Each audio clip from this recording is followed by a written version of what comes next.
Hey everyone, happy first day of May. May is usually not a very lucky month for me for some reason, but given that I've been very optimistic about the COVID-19 crisis and what I'm going to gain out of it, I think I'll make it a good month this year. I was just thinking about how over the last month and a half, I've developed a much better appreciation for being silent. I have a tendency to be very talkative sometimes, to the point where whether I'm doing business or if it's a personal relationship, people know way too much about me. And sometimes in a business situation, they leverage that against me. In a personal situation, sometimes it's not a very safe idea. Sometimes it's people know too much, and they can also leverage that against me, right? And I was just thinking about some clients that I've dealt with. I do some tutoring, and I have a lot of kids who are just very, very talkative. And one kid actually gave me a little bit of concern for her safety. She constantly bragged about how wealthy her parents were. It gave me a lot of concern, and I told her mom that you gotta be careful what you share with her, and her mom was very thankful about that.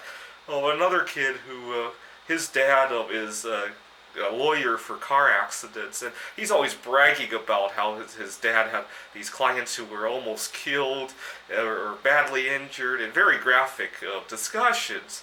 And I also told his dad that he shouldn't be talking to me it's okay. I mean, but to his friends who are his age about all these graphic situations, probably not a very good idea. And then I have a few other clients who are also very talkative. Some of them about vacations that they're going on, but I have this one client who is very guarded about what he talks about. I don't know if he is deliberately being. He's about 16 years old. I don't know if he's deliberately being guarded or he just has a lot of apathy for his life because he's studying chemistry and he doesn't know where you use ammonia in your everyday lives, for cleaning, right? And he doesn't know about a lot of things that you would see in your everyday life, right? I asked him some examples about if he had ever mixed water with different temperatures, and he just doesn't have any personal. I mean, he might know it on paper. So I don't know if the fact that he doesn't want to talk about his going on vacation or his family situation, if that's an apathy or if that's a deliberate act. But whatever the reason is, he gets very good results out of it, right? For example,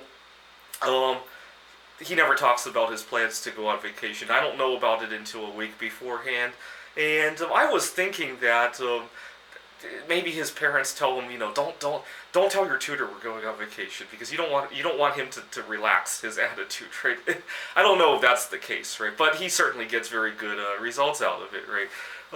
And it makes me wonder if I talk too much. Earlier, at the end of April, I had to call my landlord to discuss extending the lease. We're on a month-to-month lease, and it wasn't supposed to be available because of COVID, her new tenant's not moving in anyway. And when I was talking with her on the phone, I emailed her first, but we followed up on the phone, and she's very smart. She's natively from India.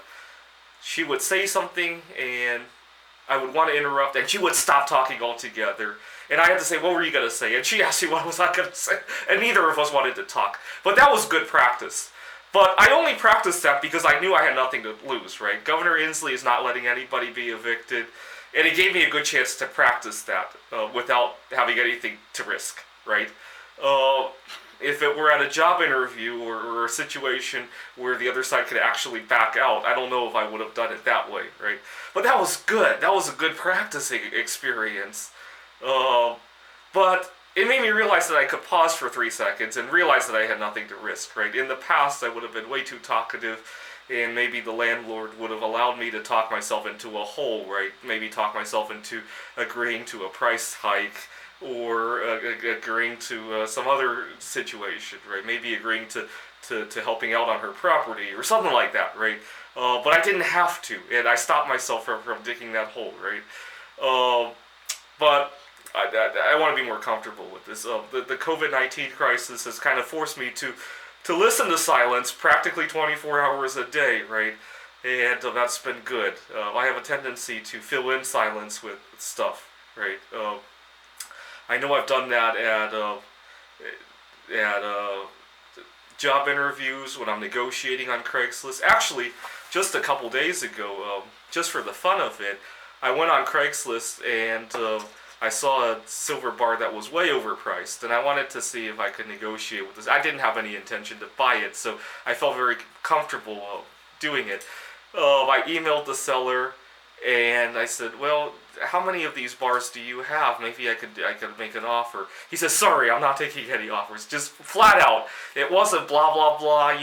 Oh, could you maybe if you come here so I don't have to make the drive there, or I'm very concerned about COVID. How can we practice social distancing? It wasn't any of that. It was a sorry, no offers, right? I don't know what happened, what's going through his mind, right? But that's what he wants, right? He doesn't want to leak out why he doesn't want to take the offer, right? Maybe he's hoping that I'm going to say something, right? I need to practice that more. That was very good experience to negotiate with that guy with the silver bar. Thanks for watching.